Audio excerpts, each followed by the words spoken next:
আপনাদের কথাবার্তা আশা করি শেষ হয়ে গেছে, এর থেকে বেশি সময় দেওয়া যাবে না। হ্যাঁ স্যার, হয়েছে। আমি আপনাকে পুরো ব্যাপারটা বুঝিয়ে বলছি। বিষয়টা হলো যে 1 মিনিট, আমি এখানে দাঁড়িয়ে আর বোঝাবুঝি করতে চাইছি না। অনেক সময় দেওয়া হয়েছে আপনাদের, এবার আপনাদের আমার সাথে থানায় যেতে হবে। থানায়? থানায় কেন? আপনার ওয়াইফ গোবিন্দ বসাক সম্পর্কে অনেক প্রশ্ন করছিলেন না? ওনার গতিবিধি আমাদের সন্দেহজনক লেগেছে। ওনাকে এখানে আসার কারণ জিজ্ঞেস করা হয়েছিল, উনি তার কোনো সন্তোষজনক জবাব দিতে পারেননি। কাউকে থানায় নিয়ে যাওয়ার জন্য এই কারণটাই আমাদের কাছে যথেষ্ট। তাহলে দাদাদেরকে সামলে নেওয়া গেছে, আর কোনো চাপ নেই সমর। আর এদিকে তো বকুল কোনো প্রমাণ জোগাড় করতে পারবে না, ফলে পথের কাঁটা একদম সাফ। So now time to celebrate.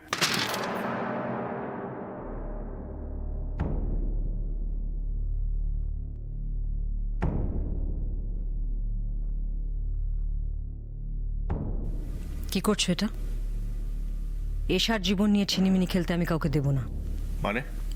মানে আমি আমার মেয়েকে কারোর স্বার্থের জন্য ব্যবহার করতে দেব না। যদি ভেবে থাকো আমি তোমায় দেখে ভয় পাবো সমর, তাহলে তুমি ভুল ভাবছো। আমার জীবনে যতবার যেভাবে তুমি আমাকে ব্যবহার করতে চেয়েছো আমি করতে দিয়েছি। আমি একবার একদিনের জন্য প্রতিবাদ করিনি। কিন্তু এটা আমার মেয়ের জীবন সমর, আর আমার মেয়ের সঙ্গে আমি কোনো অন্যায় হতে দেব না। আবার শুরু হলো এটা খ্যানখ্যানানি অশান্তি। এই রাগিনী, আরে কি বলছো তুমি? হ্যাঁ, আরে আমি তো কিছু বুঝতে পারছি না। তোমার মাথা ঠিক আছে তো? হ্যাঁ, তোমাকে ব্যবহার করেছি, নিজের মেয়ের জীবন নষ্ট করেছি, কি হোয়াট ননসেন্স? হ্যাঁ, তুমি কি বলছো আমার বুঝতে সম্পর্কে? পারছো না, তাই না? বুঝতে পারছো না, না বুঝতে চাইছো না, কোনটা? কদিন আগে তুমি অনিল ব্যানার্জি তাই তো, কোন এক বড় ইন্ডাস্ট্রিয়ালিস্ট, তার ছেলের সঙ্গে তুমি তোমার মেয়ের বিয়ে ঠিক করে ফেলেছিলে। ঈশার বিয়ে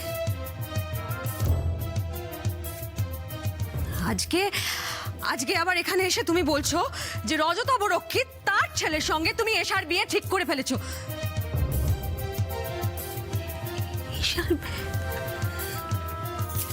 কেন?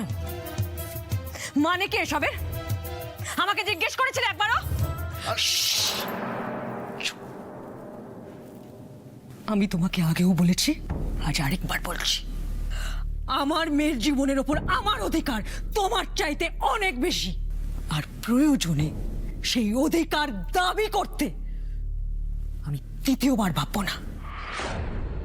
না অফিসার, আপনি এভাবে আমাদের বাধ্য করতে পারেন না থানায় নিয়ে যেতে।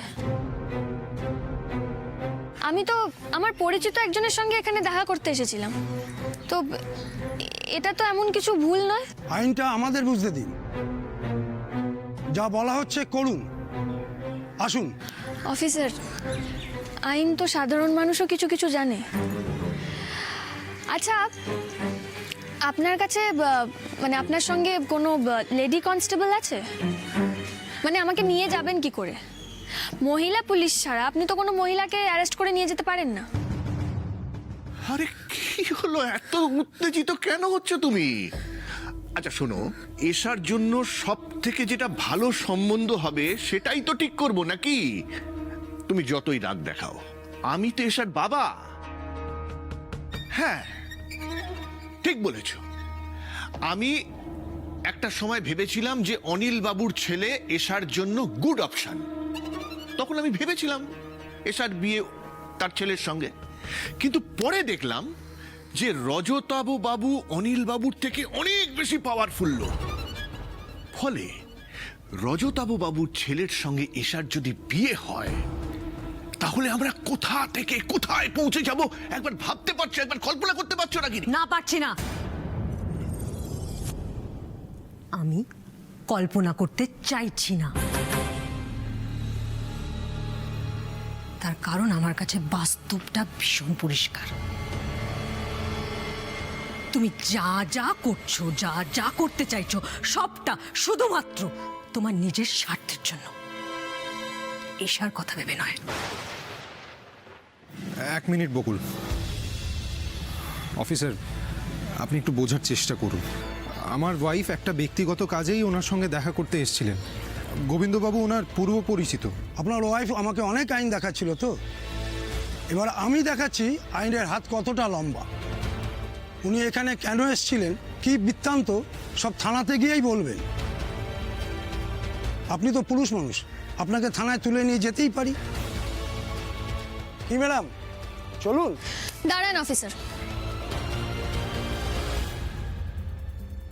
এ তুমি কি বলছো রাগিনী? কি করে বলছো? যা বলছি ঠিক বলছি। এত স্বার্থপর তুমি? তোমার নিজের ওপরে ওঠার সিঁড়ি হিসেবে তোমার মেয়েকে ব্যবহার করতে তোমার এতটুকু বাঁধে না? আমি এতদিন তোমায় কোনো কথা বলিনি, সবটা সবটা চুপ করে শুনেছি, কিন্তু আজ আমি বলবো আর তুমি কান খুলে শুনবে। তোমার পায়ের তলার মাটি শক্ত করবার জন্য আমি আমার মেয়েকে আগুনের মুখে ছুটতে পারবো না। তুমি কিন্তু এবার ভুল ভাল কথা বলছো না। না, ভুল বলিনি, ভুল বলিনি, যা বলছি সবটা ঠিক বলছি। আমি এশার বিয়ে কিছুতেই এখানে হতে দেব না। রাগিনী!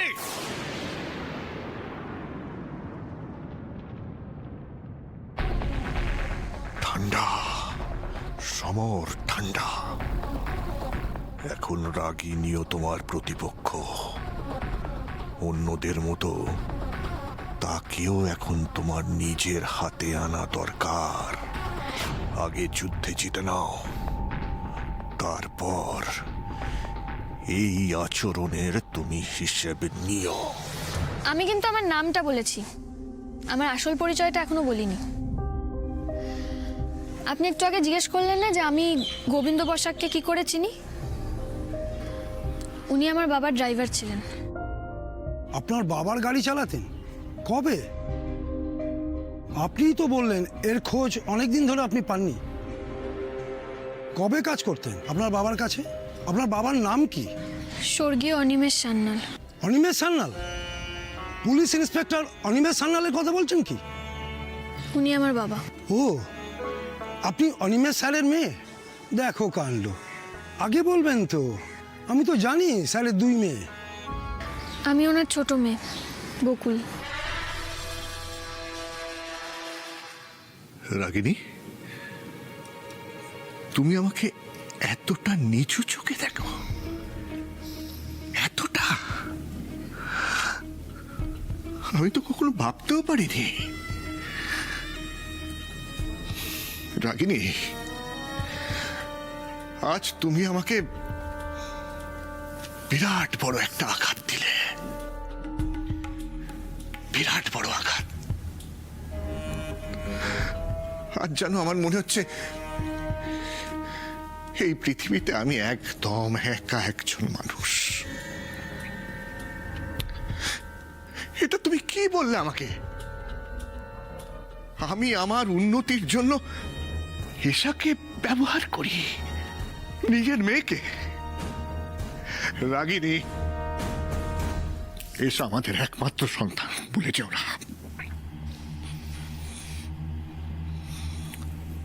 হ্যাঁ, আমি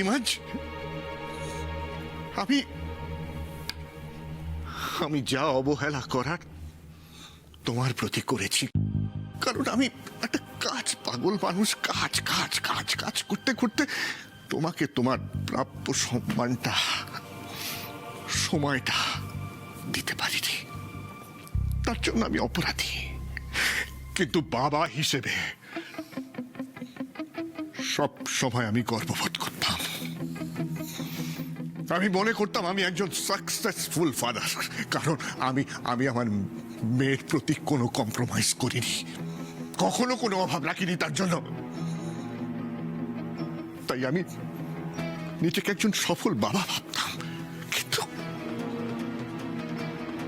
সেই গর্বেও তুমি আজকে আমাকে আঘাত করলে।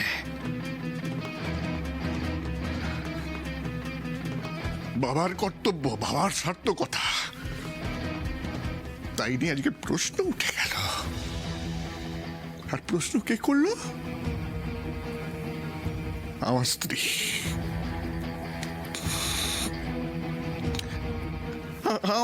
আমার অপরাধটা কি রাখিনি বলো না?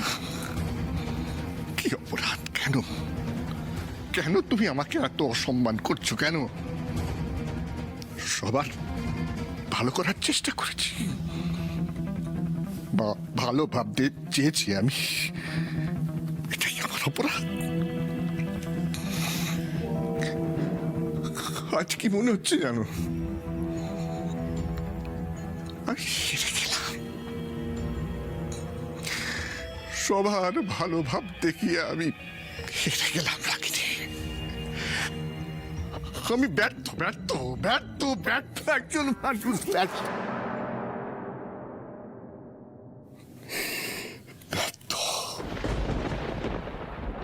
Very sorry. আপনি অনিমেষ স্যারের মেয়ে, আপনাকে তো সন্দেহ করার কোনো জায়গাই থাকে না। আপনি যদি আগে বলতেন তাহলে তো আপনাকে এত প্রশ্নের মুখে পড়তে হতো না।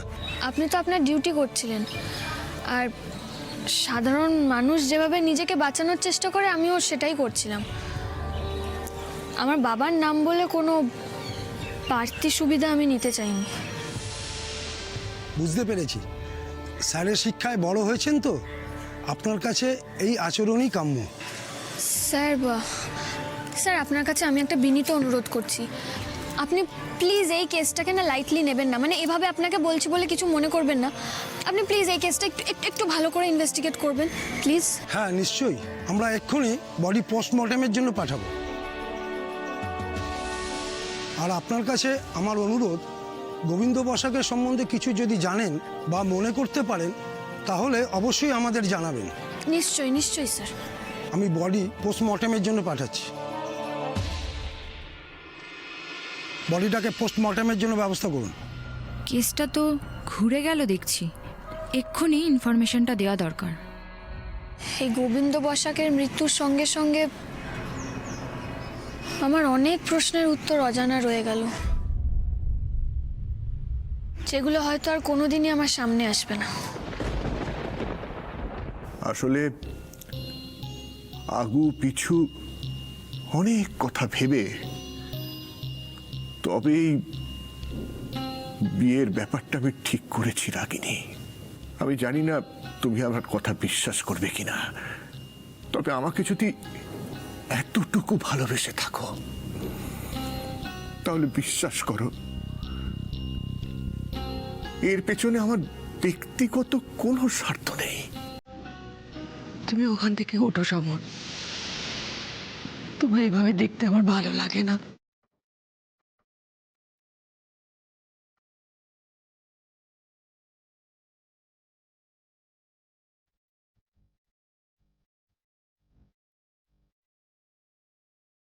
জানো রাগিনী,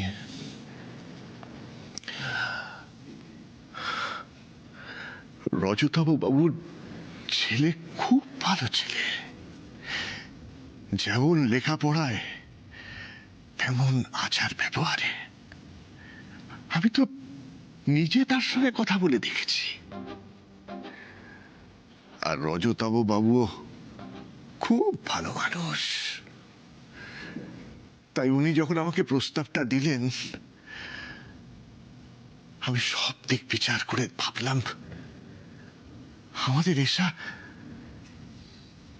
এসা ওনার বাড়িতে গেলে সুখে থাকবে রাগিনী।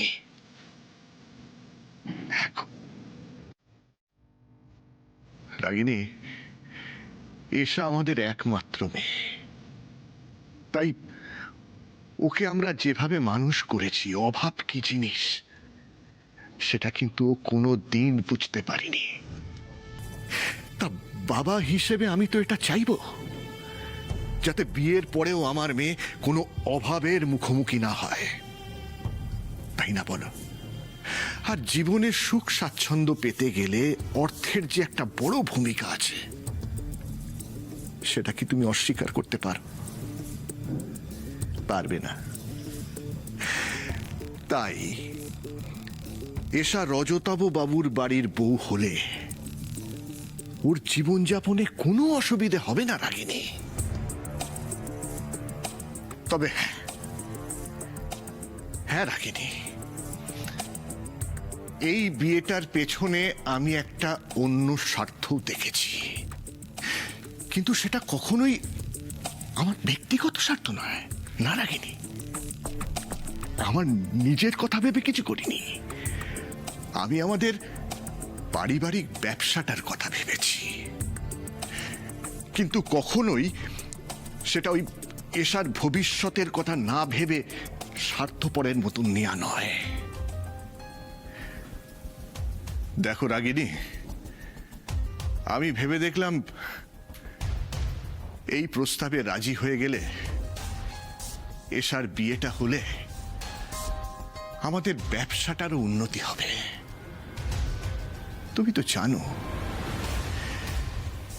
একটার পর একটা টেন্ডার হাতছাড়া হয়ে গিয়ে আমরা কিরকম ব্যবসায় কোণঠাসা হয়ে গিয়েছিলাম।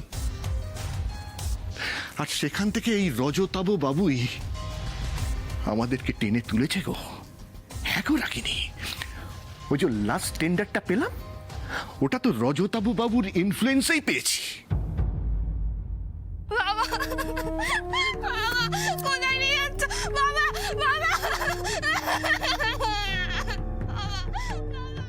আমি তোমাকে কথা দিচ্ছি বকুল, প্রমাণ পাওয়ার সঙ্গে সঙ্গে ওনার সঙ্গে আমার যাবতীয় সম্পর্ক ছিন্ন করব। তবে হ্যাঁ, এর জন্য কিন্তু আমি তোমাকে বেশি সময় দিতে পারবো না। এবার তো আর কোনো রাস্তাই খোলা থাকলো না। আমি কি করে এই রজতাভ রক্ষিতের ছেলের সঙ্গে এশার বিয়েটা আটকাবো? দেখো রাগিনী, দাদার বয়স হচ্ছে, এখন আর সেইভাবে ব্যবসার দিকে নজর দিতে পারেন না, কিন্তু ব্যবসায় ক্ষতি হলে দাদা কিন্তু খুব চিন্তা করে। সেটা কি দেখতে ভালো লাগে বলো?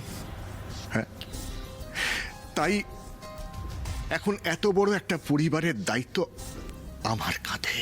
হ্যাঁ, তুমি এক্ষুনি বলবে কেন, রোহন তো আছে। হ্যাঁ আছে, কিন্তু রোহন এখন ছেলে মানুষ, ব্যবসায়িক বুদ্ধি যাকে বলে সেটা ওর এখনো পুরোপুরি তৈরি হয়নি রাখিনি, সেভাবে পাকেনি।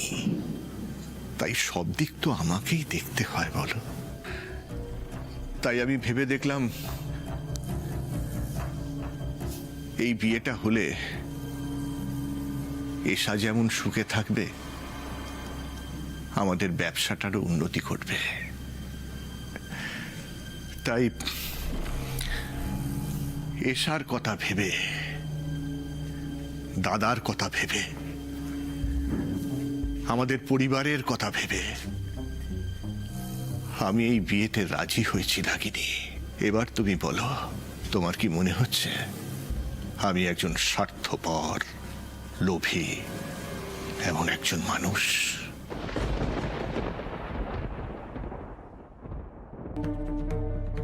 বকুল, কি ভাবছেন? চলুন।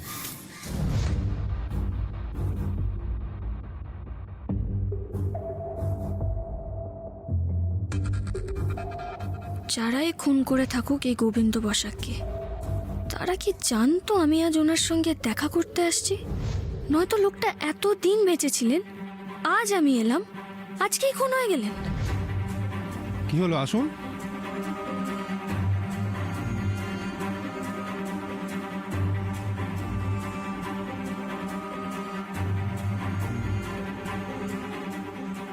আমার মন বলছে আমি খোঁজ করছি বলেই এই গোবিন্দ বসাককে মরতে হলো, এবং খুনি এটাও জানে আজই আমি এখানে আসব। কিন্তু কি করে? বৈদ্য স্যার ছাড়া তো কেউই জানতো না এই কথাটা। হ্যাঁ স্যার, ওরা তো ওখান থেকে অনেকক্ষণ আগেই বেরিয়ে গেছে, এদিকেই আসবে। কি করব বলুন স্যার? পুরো উড়িয়ে দাও দুজনকে।